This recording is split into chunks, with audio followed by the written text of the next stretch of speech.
SUVs in India have veered more towards flair and form over sensible functions, which has blurred the lines of the true purpose of an SUV. Now Tata Motors has given the Harrier the electric treatment, and it is not just a simple case of a propulsion change. It is a lot more than that, and they claim to be a quiet revolution.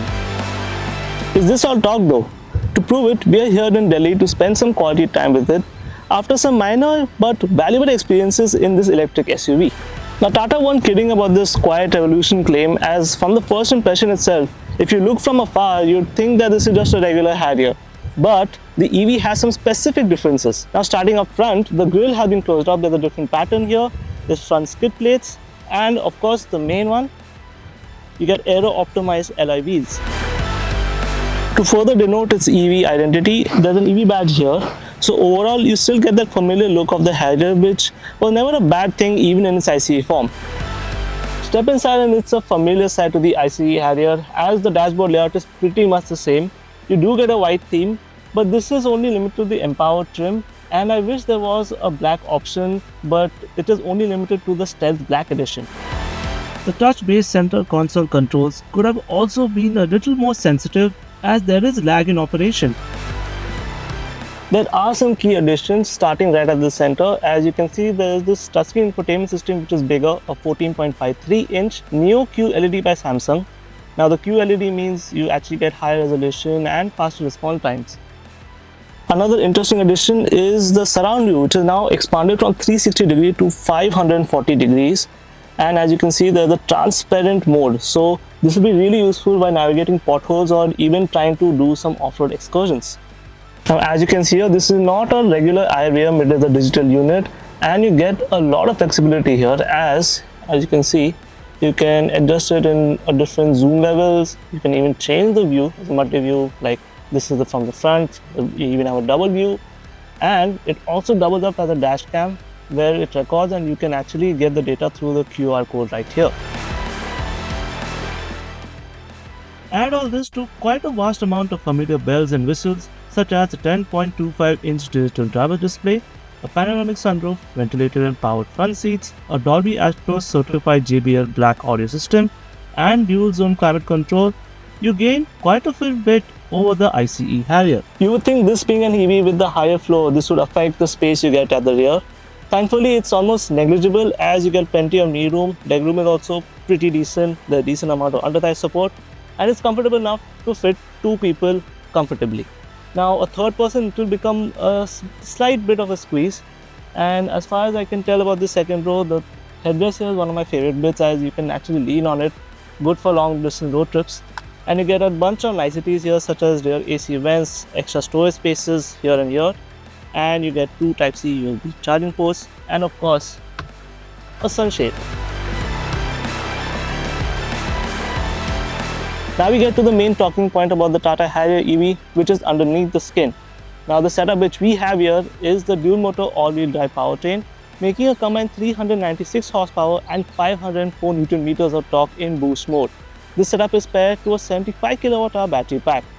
Now we've already ridden shotgun with the Tata Harrier EV around the both international circuit, but of course that is a circuit, the track conditions are pretty much perfect. So how does this setup translate to the real world conditions? Let's find out. So far the experience is actually quite consistent.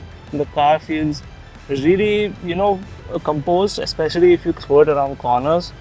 There's no hint of washing out unless I really push it, and which is impressive also, considering this is no doubt a heavy vehicle, although we don't have an official curb weight figure.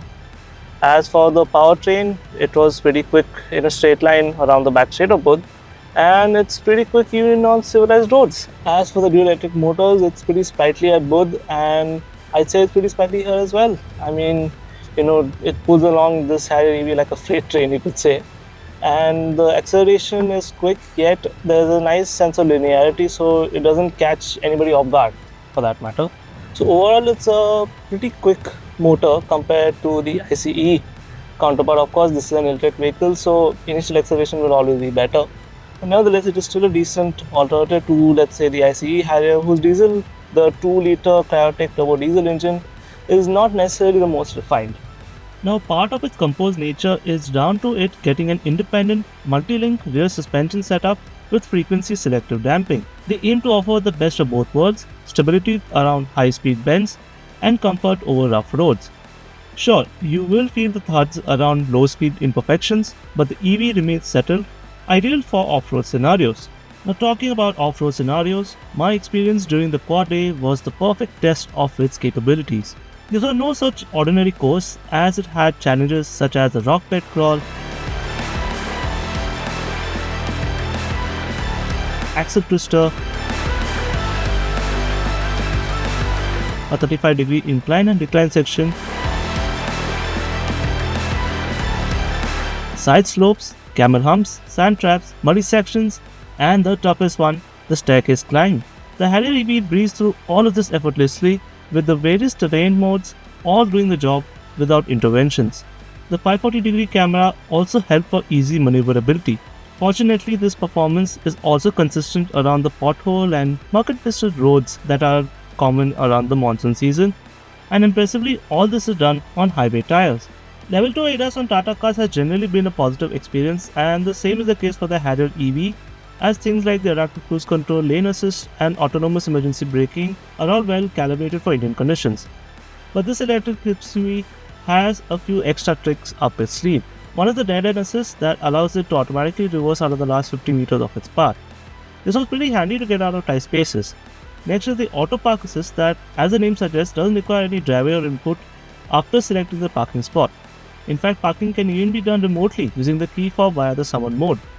These features work without a hitch and can be a serious alternative if you are not confident in a parking or getting out of a difficult scenario.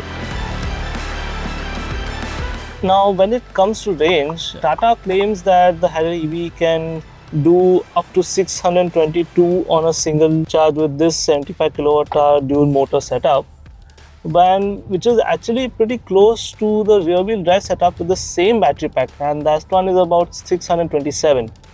Now, so far I've driven over about 100 kilometers, and I can still see about 300 kilometers on the odo. So this kind of range figure, 450, around 450ish in the real world, is actually pretty respectable, I'd say, because you can do more than just your weekly driving exploit. You can actually consider a trip outside the city, although not too far, of course, but considering the evolving charging infrastructure, it shouldn't be an issue anymore. In the end, the Tata Harrier EV makes a strong case for being a silent revolution, as it doesn't look flashy, it is well equipped, it has the off-road credentials, and has respectable range. The bigger pull for the Harrier EV is actually the price range. You see, starting at Rs 21.49 lakh going all the way up to 28.99 lakh ex-showroom, and the charging box costing another 50,000 rupees, it's actually not far off the top spec Fearless Plus automatic ICE Harrier that costs around Rs 25.75 lakh ex-showroom. In fact, the gap is almost negligible if you add up the on-road costs, meaning it can be a serious alternative to consider.